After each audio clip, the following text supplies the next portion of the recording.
भाग number 13 mister psycho का आज का ये नया एपिसोड जिसका नाम है कंप्लेंट। मुंबई एयरपोर्ट पर गौरव की फ्लाइट लैंड हो चुकी थी। गौरव और बजरंगी उतर गए थे। बजरंगी सामान देख रहा था और इधर गौरव अपना एक जरूरी काम कर रहा था। सारे पुलिस वालों को गौरव का ही इंतजार था, पर अब नई परेशानी ये आ गई थी कि गौरव अपने थाने पहुंचता इससे पहले उसके खिलाफ एक कंप्लेंट पहुंच गई थी। और ये कंप्लेंट कहीं और से नहीं बल्कि श्रीलंका से की गई थी। आप इशारा तो समझ ही गए होंगे। बजरंगी ने सामान लाते हुए एक कैब बुक की, पर गौरव ने जाने से मना कर दिया। जब बजरंगी ने कारण पूछा तो गौरव ने उसका कोई जवाब नहीं दिया। गौरव ने बस इतना ही कहा, तू चल मेरे साथ। यही बात बजरंगी को गौरव की पसंद नहीं आती थी। वो कभी भी कुछ जल्दी बताता नहीं था।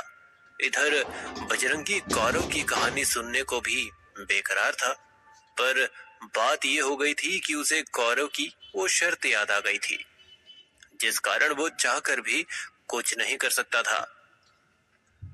बजरंगी गौरव के पीछे पीछे चला गया।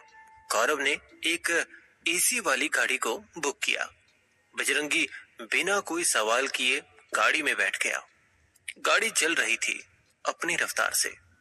तभी उस बीच गौरव ने देखा कि बजरंगी कुछ अजीब तरीके की हरकत कर रहा है। गौरव ने पूछा, क्या बात है बजरंगी, ऐसे बिना पानी वाली मछली के जैसे क्यों छटपटा रहे हो? गौरव की बात पर बजरंगी ने जवाब देते हुए कहा, सर मैं नहीं छटपटा रहा हूँ, बल्कि भाभी छटपटा रही है। सर आप उनको किस गलती की सजा दे रहे हो? अब इतने दिनों बाद यहाँ आए हो तो आप इस बार उनसे अच्छे से पेश आना प्लीज। बजरंगी की ऐसी बातों को सुनकर गौरव को हैरानी हुई। वो सोचने लगा कि अचानक ऐसा क्या हो गया जो बजरंगी ऐसी बातें कर रहा है। गौरव ने बजरंगी के कंधे पर हाथ रखते हुए कहा, तो ठीक तो है ना? नहीं मतलब कभी कभी अचानक से ये अजीब अजीब सी बातें करने लग जाता है। इस वक्त तूने बीच में ये टॉपिक घुसेड़ दिया। आखिर तेरे दिमाग में चल क्या रहा है? गौरव को इस बार बजरंगी ने कुछ भी जवाब नहीं दिया। थोड़ी देर बाद बजरंगी ने देखा कि एसीपी साहब के घर के बाहर गाड़ी रुकी। अचानक सीधा एसीपी का घर देख बजरंगी चौंक गया। सर हम यहाँ क्यों आए हैं? बजरंगी ने अपना सिर खुजाते हुए पूछा।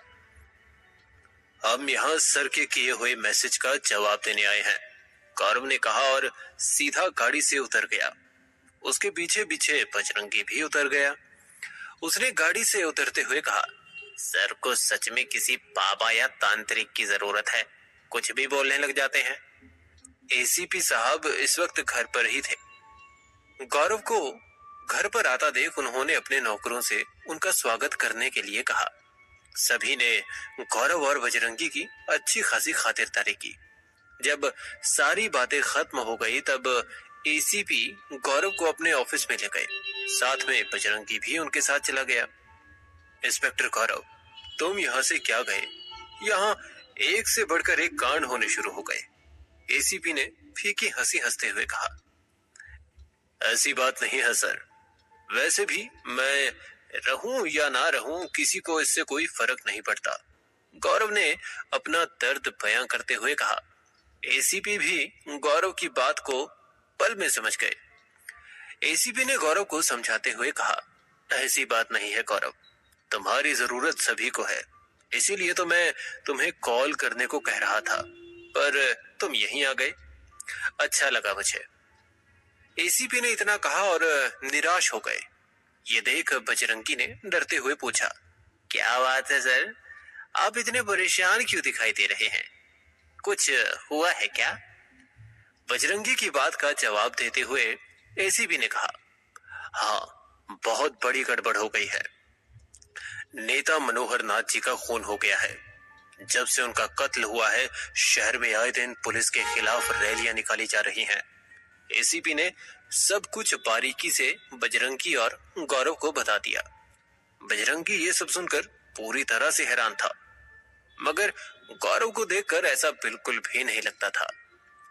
जब एसीपी ने देखा तो कुछ सोचते हुए गौरव से पूछा, तुम्हें हैरानी नहीं हो रही गौरव? नहीं, गौरव ने सीधा जवाब दिया। उसका ये जवाब किसी को भी समझ में नहीं आया।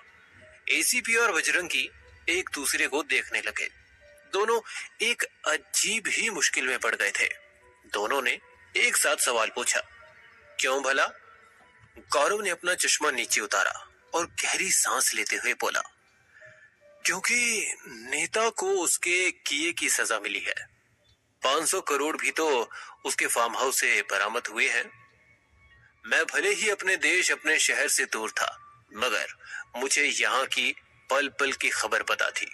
गौरव की बात सुन एसीपी के चेहरे पर खुशी की लहर दौड़ पड़ी।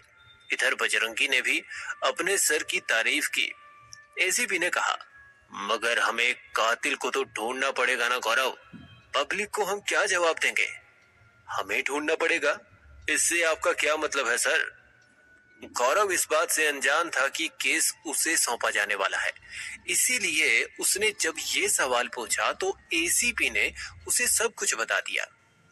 कैसे उसका नाम नहीं आया, कैसे टॉप 5 ऑफिसर्स ने वोट किया, सब कुछ एसीपी ने उनको बता दिया।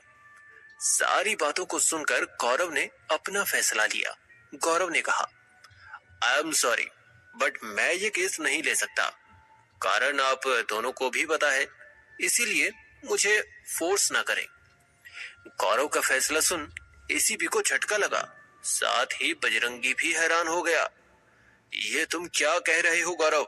ये केस तुम्हारे अलावा और कोई भी अच्छे से हैंडल नहीं कर सकता, और तुम केस को लेने से मना कर रहे हो। आखिर क्यों? मैं कारण नहीं जानता, और वो तुम्हारे मुंह से सुनने की इच्छा रखता हूं, इसीलिए बोलो, एसीपी ने सख्त होकर कहा। पर गौरव पर इसका कोई भी प्रभाव नहीं पड़ा। उसने अपने ही अंदाज में कहा, आपको पता है मेरे काम करने का तरीका, और वो कमिश्नर बार बार मेरे केस में आकर उंगली करेगा कि ये तुम गलत कर रहे हो, ये ऐसा होगा, ये वैसा होगा, इसीलिए आप किसी और को ये केस दे दो तो ही अच्छा रहेगा। गौरव ने आखिरी फैसला सुना दिया था। फैसले से एसीपी और बजरंगी दोनों बहुत ज्यादा उदास हो गए थे।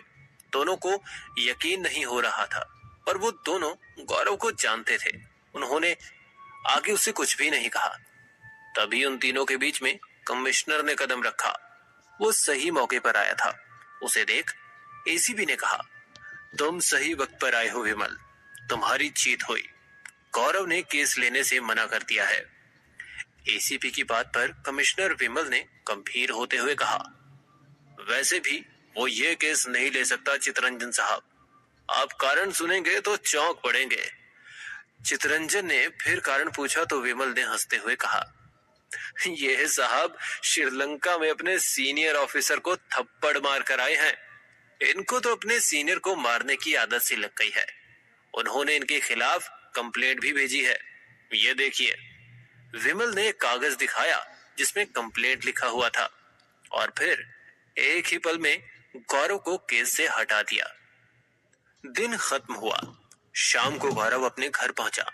रागिनी से अब तक उसकी बातचीत बंद थी। उसने बिना बात किए ही खाना खाया और सो गया। रात के ठीक 1 बज रहे थे। तभी अचानक एसीपी चितरंजन का गौरव को फोन आया। क्योंकि गौरव बहुत ज्यादा थका हुआ था, इसी कारण फोन रागिनी ने उठाया। फोन पर चितरंजन की आवाज कुछ अजीब तरीके से आ रही थी। रागिनी ने बताया कि गौरव इस वक्त गहरी नींद में है। अरे रागिनी बेटा, उसे उठाओ, इतना बड़ा कांड हो गया है और वो सो रहा है। जल्दी उसे बोलो कि वो न्यूज देखे। जल्दी कहो बेटा, जल्दी, समय बहुत कम है। रागिनी की बहुत कोशिशों के बाद जब गौरव उठा तो उसने रागिनी से उसे उठाने का कारण पूछा। तो रागिनी ने उसे कहा, टीवी का रिमोट कहाँ है? गौरव ने रागिनी से पूछा। रागिनी पूरे कमरे में टीवी का रिमोट ढूंढने लगी। आखिर में जब टीवी का रिमोट मिला तो टीवी चालू हुआ। गौरव ने जैसे ही टीवी देखा उसके होश उड़ गए। उसने अपना सर पकड़ लिया। रागिनी उसे समझाने लगी। एसी में गौरव के पसीने छूटने लगे। ये क्या हो गया रागिनी, ये क्या हो गया? आखिर ये कौन है? जानेंगे सब कुछ अगले धमाकेदार एपिसोड में। आप कमेंट करके जरूर बताएं कि आगे क्या होगा।